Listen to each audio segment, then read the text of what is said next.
Assalamualaikum warahmatullahi wabarakatuh. Perkenalkan, nama saya Rafina Susiawati dari program studi Diploma 3 Pebidana Stikers dan Mausada Bandung.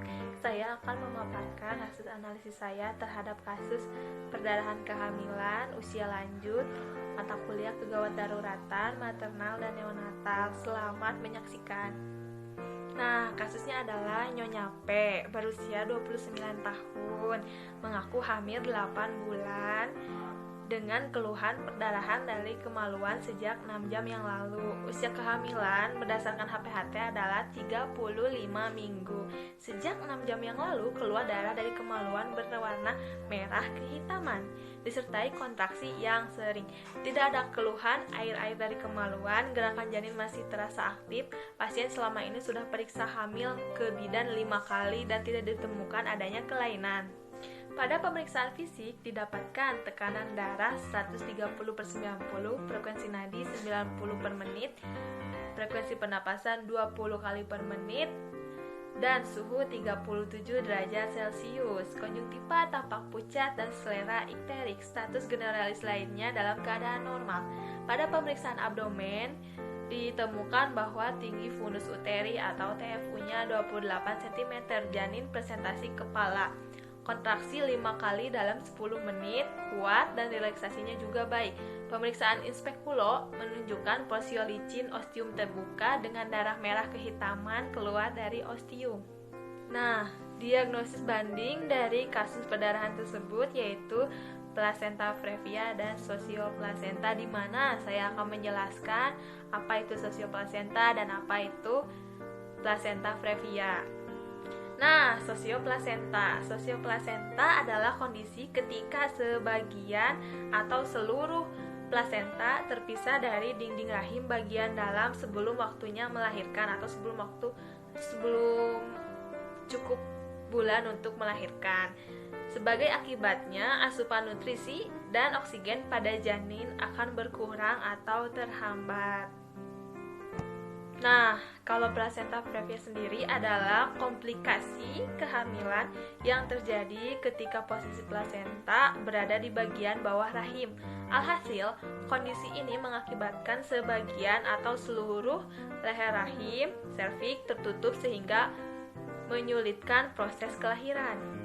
Sekarang kita akan masuk ke klasifikasi. Ada klasifikasi solusioplasenta dan placenta previa. Namun sekarang kita akan bahas klasifikasi solusioplasenta dulu ya. Solusioplasenta dibagi 3, ada yang ringan, sedang, berat. Nah, kalau yang ringan, solusioplasenta ringan, perdarahannya kurang dari 500 cc dengan lepasnya plasenta kurang dari 1/5 bagian.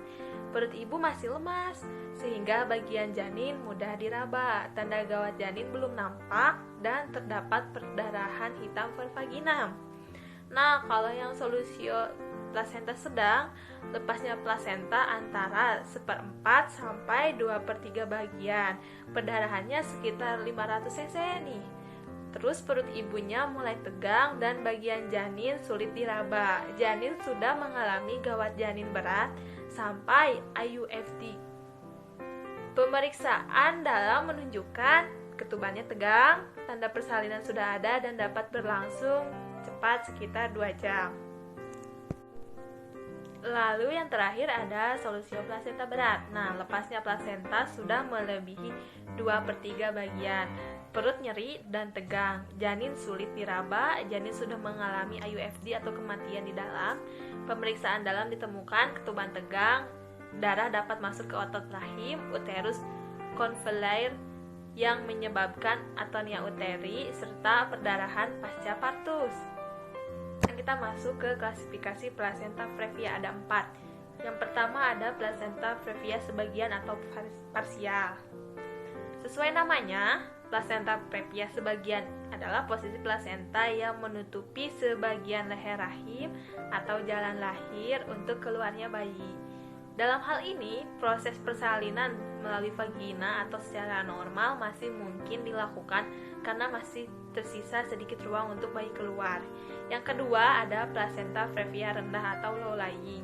Jenis placenta previa yang satu ini biasanya terjadi sejak masa awal hingga pertengahan kehamilan. posisi plasenta umumnya berada di samping atau tepi leher rahim, sehingga masih mungkin untuk melahirkan normal. Yang ketiga ada plasenta previa marginal atau di tepi. Adalah kondisi saat letak plasenta berada di bagian bawah atau ujung rahim. Plasenta memang biasanya akan sedikit menekan serviks, tetapi tidak akan sampai menutupinya. Jika mengalami plasenta previa jenis ini, mungkin masih memiliki peluang untuk melahirkan normal melalui vagina. Hanya saja biasanya akan muncul sedikit perdarahan ringan karena plasenta bersentuhan dengan serviks. Yang terakhir ada plasenta previa total atau major. Plasenta previa total adalah posisi plasenta yang menutupi seluruh leher rahim. Dibandingkan beberapa jenis yang lainnya, kondisi plasenta previa jenis ini tergolong yang paling serius dan tidak memungkinkan untuk terjadinya prosesi persalinan pervaginam atau proses persalinan normal. Lalu ada faktor predisposisi sosioplasenta dan plasenta previa. Nah, kalau sosioplasenta sendiri, faktor predisposisinya yaitu hipertensi, anemia, usia ibu, trauma, varietas ibu, penggunaan kokain, rokok, dan riwayat sosioplasenta yang sebelumnya. Sedangkan faktor predisposisi plasenta previa yaitu memiliki riwayat bedah di sekitar rahim, posisi bayi sungsang, menjalani kehamilan gemeli atau kehamilan kembar, riwayat plasenta previa yang sebelumnya.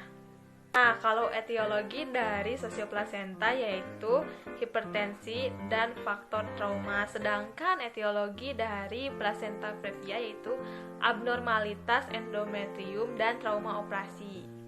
Lalu ada keadaan umum ibu dengan solusioplasenta dan plasenta previa. Kita ke solusioplasenta dulu ya. Keadaan umum pada ibu dengan solusioplasenta biasanya lemah, kesadaran komposmetis, nadi syok, hipertensi, konjungtiva pucat, dan sklera ikteri.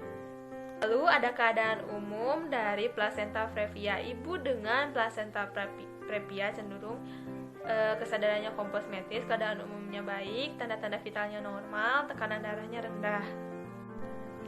Penyulit lain di solusioplasenta yaitu syok, gangguan pembekuan darah, dan gagal ginjal. Sedangkan penyulit di plasenta previa yaitu pendarahan hebat. Nah, solusioplasenta dan plasenta previa ini memiliki gejala. Kalau solusioplasenta, gejalanya yaitu perdarahan dengan nyeri, adanya kontraksi, penurunan kepala masuk PAP, timbul secara tiba-tiba terjadi saat hamil in partu. Nah, kalau gejala plasenta previa sendiri yaitu perdarahan tanpa nyeri, tidak adanya kontraksi, penurunan kepala tidak masuk PAP atau pintu atas panggul, timbulnya perlahan-lahan, terjadinya dari saat kehamilan. Nah, ada tanda-tanda nih dari solusioplasenta yaitu warna darah merah kehitaman dan perdarahan tiba-tiba, sedangkan tanda-tanda dari plasenta previa yaitu warna darah merah segar dan perdarahannya berulang. Nah, berdasarkan gejala dan tanda yang ada, diagnosis yang paling mungkin terhadap kasus ini yaitu solusioplasenta. Nah, apa saja sih faktor risiko terjadinya perdarahan pada kasus ini? Yang pertama, ibu mengalami syok, bayi meninggal dalam kandungan atau IUFD, gangguan pembekuan darah, gagal ginjal, pertumbuhan bayi kurang, kelahiran prematur, tidak mendapat oksigen yang cukup atau asfiksia, dan ibu meninggal saat melahirkan. Pelaksanaan apa yang dapat dilakukan di fasilitas kesehatan dasar atau fasilitas kesehatan primer seperti di bidan? Kita bisa melakukan observasi tanda-tanda vital ibu, perbaiki keadaan umum ibu dengan infus cairan RL, lalu persiapan rujukan ke rumah sakit rujukan dengan didampingi oleh bidan. Tentunya juga kita memantau keadaan janinnya. Kita bisa mengatakan ibu harus dirujuk atau dirawat di rumah sakit untuk segera dilakukan tindakan oleh dokter. Lalu kita bisa menyuruh keluarga untuk mempersiapkan dan membantu mencarikan transfusi darah untuk ibu. Lalu kita harus menenangkan keluarga